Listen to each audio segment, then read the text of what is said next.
ಒಂದೂರಲ್ಲಿ ಮೊಕ್ಕಣ್ಣ ವಿಧವಾ ಸ್ತ್ರೀಯೊಬ್ಬಳು ತನ್ನ ಪುಟ್ಟ ಮಗುವಿನೊಂದಿ ವಾಸವಾಗಿದ್ದಳು.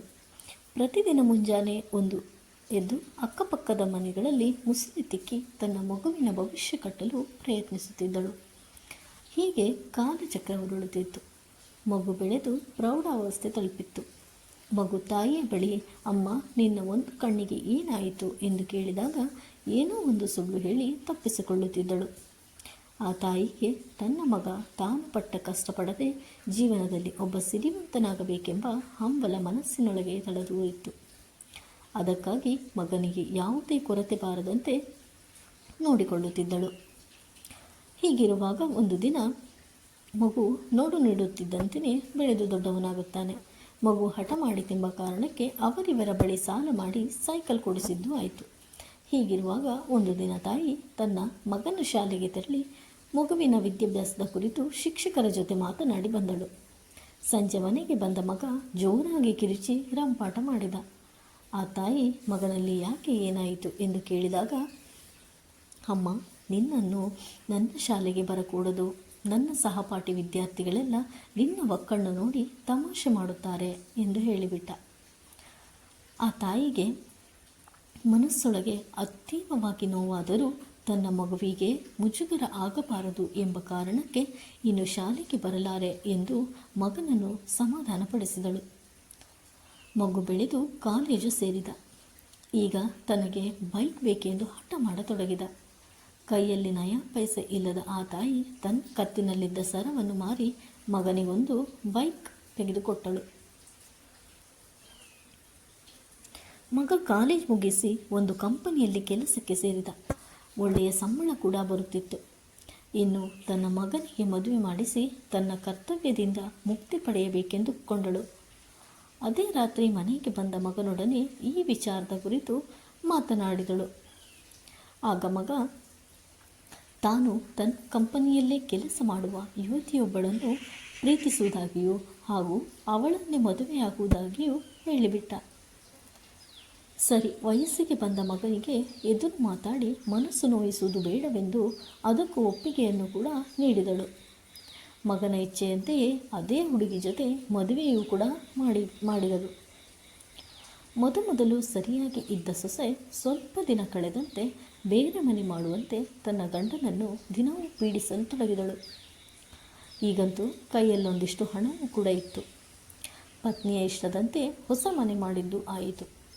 ಈಗೀಗ ಸೊಸೆಗೆ ತನ್ನ ಒಕ್ಕಣ್ಣ ಅತ್ತೆ ಗಂಡ ಹೆಂಡರ ನಡುವೆ ಇರುವುದು ಸರಿ ತೋರಲಿಲ್ಲ. ಮತ್ತೆ ತನ್ನ ಗಂಡನ ತಲೆಗೆ ಹುಳ ಬಿಟ್ಟಳು. ಒಂದು ದಿನ ಮಗ ನೆಪವೊಂದನ್ನು ಹೇಳಿ ತಾಯಿಯ ವಾಸ್ತವ್ಯವನ್ನೇ ಹಳೆ ಮನೆಗೆ ವರ್ಗಾಯಿಸಿಬಿಟ್ಟ. ಈಗಂತೂ ಆ ತಾಯಿ ಸಂಪೂರ್ಣವಾಗಿ ಕುಸಿದೇ ಹೋದಳು. ಮಗನ ಬೇಕು ಬೇಡಗಳನ್ನೆಲ್ಲವನ್ನು ಪೂರೈಸುವ ಭರದಲ್ಲಿ ನಯ ಪೈಸೆಯೂ ಕೂಡ ಕೂಡಿಟ್ಟಿರಲಿಲ್ಲ. ಮೊದಲು ಪ್ರತಿ ವಾರವೂ ಬಂದು ಒಂದಿಷ್ಟು ಹಣ ನೀಡಿ ಹೋಗುತ್ತಿರುವ ಮಗ ಈಗೀಗ ಬರುವುದೇ ಅಪರೂಪವಾಗಿ ಬಿಟ್ಟಿತು. ಆ ತಾಯಿಗೆ ಒಂದು ಹೊತ್ತಿನ ಊಟಕ್ಕೂ ಮಗನ ಹಾದಿ ಕಾಯುವ ಸ್ಥಿತಿ ಬಂತು. ಒಂದು ದಿನ ಆ ತಾಯಿ ನೇರವಾಗಿ ಮಗನ ಮನೆಗೆ ಬಂದ ತಾಯಿಗೆ ಸೊಸೆಯ ಚುಚ್ಚು ಮಾತು ಅಪಮಾನವೇ ಬಹುಮಾನವಾಗಿತ್ತು. ಮನನೊಂದ ತಾಯಿ ಉಪವಾಸ ಸತ್ತರೂ ಚಿಂತೆಯಿಲ್ಲ, ಮಗನ ಮನೆಗೆ ಮತ್ತೆಂದೂ ಕಾಲಿಡಲಾರೆ ಎಂದು ಮನಸ್ಸಿನಲ್ಲಿಯೇ ದೃಢ ಸಂಕಲ್ಪ ಮಾಡಿದಳು. ನೇರವಾಗಿ ಮನೆಗೆ ಬಂದವಳೆ ವಿಪರೀತ ಜ್ವರದಿಂದ ಹಾಸಿಗೆ ಹಿಡಿದು ಬಿಟ್ಟಳು.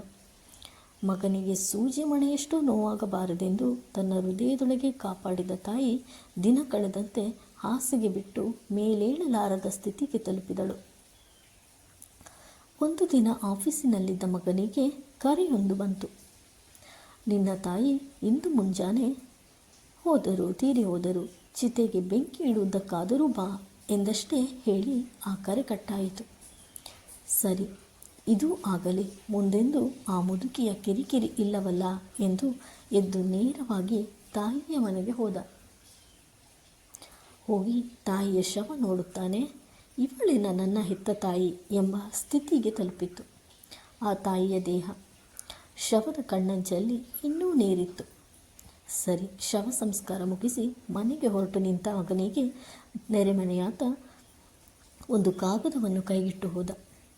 ಆ ಕಾಗದ ತೆಗೆದು ನೋಡಿದ ಮಗನಿಗೆ 100 ಸಿಡಿಲು ಒಂದು ಕ್ಷಣ ಬಡಿದಂಥ ಅನುಭವವಾಯಿತು. ಆ ಕಾಗದದಲ್ಲಿ ಹೀಗೆ ಬರೆದಿತ್ತು: ಮಗನೇ, ನಾನಿನ್ನೂ ಹೋಗುತ್ತಿದ್ದೇನೆ. ಆದರೆ ನನ್ನ ಒಂದು ಕಣ್ಣು ಏನಾಯಿತು ಎಂದು ಚಿಕ್ಕವನಿದ್ದಾಗಿನಿಂದ ನೀನು ಕೇಳುತ್ತಿದ್ದೆ.